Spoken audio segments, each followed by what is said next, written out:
President-elect Kamala Harris has posted a short video to her Twitter page saying, "We did it, Joe." Take a look. We did it. We did it, Joe.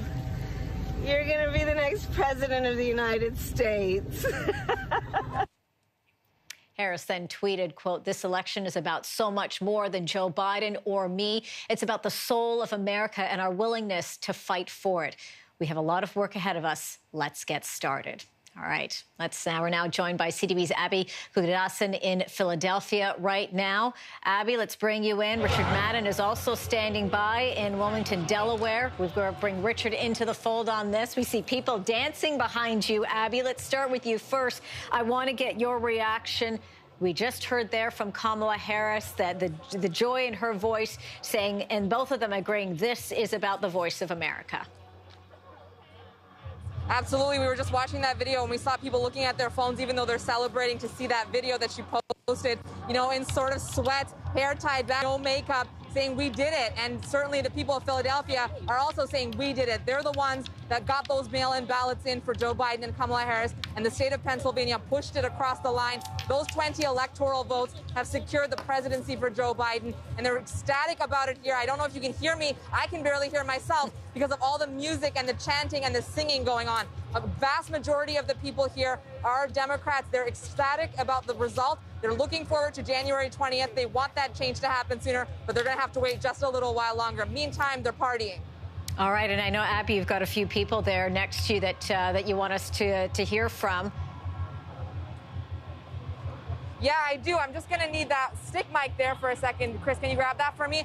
Come on over here. Come on over here. What's your name? My name's Saba. Saba, I do want to ask you, we've been talking to a lot of people about the fact that Kamala Harris is going to be the vice president. I think that this is finally a time for change, and I'm really excited. This news, I think, was something that came upon me really suddenly.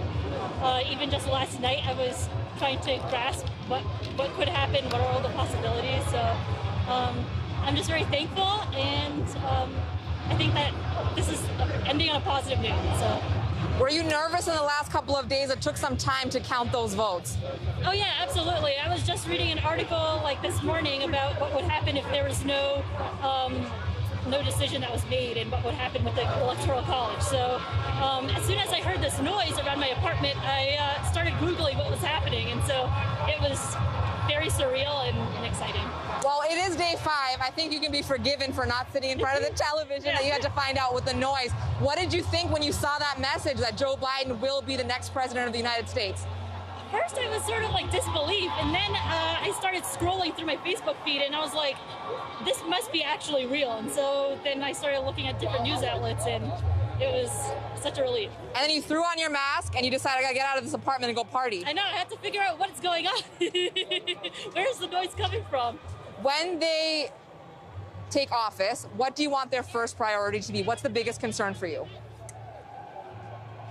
I think that, like Joe Biden mentioned, that unity is something that we need in America. I think that that's sort of like the imperative thing about like just acknowledging that everyone has their differences, but the priority should be to develop a really inclusive message and, the rest of their career. Right. He did say he would be the president of all Americans, not just the ones who voted for him. But we're still hearing from Donald Trump. He's still the president, and he's, saying very divisive things. Are you worried that he will not leave the White House? I think that the Constitution and American law has things that are set in place to prevent that from happening. I think that the positive is that Joe Biden's campaign has gotten 4 out of 5 noteworthy states, and so there's enough of a margin to say that there shouldn't be that question. We're with CTV News in Canada. Canada's watching this election very closely. Of course, it matters what happens here. It also matters to the rest of the world. They're watching in Europe, they're watching in Africa, they're watching in Asia. What's your message to them with this result?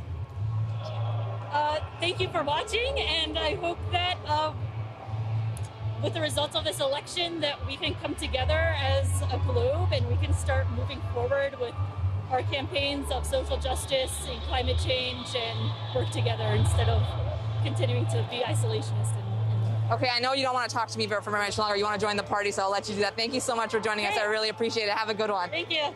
There you have it, Angie. We've talked to people from different communities here in Philadelphia. That was a South Asian woman, certainly excited about the fact that there's going to be a change in the White House, not only because Kamala Harris is a South Asian, but because her beliefs align with what Joe Biden and Harris have said that they will do.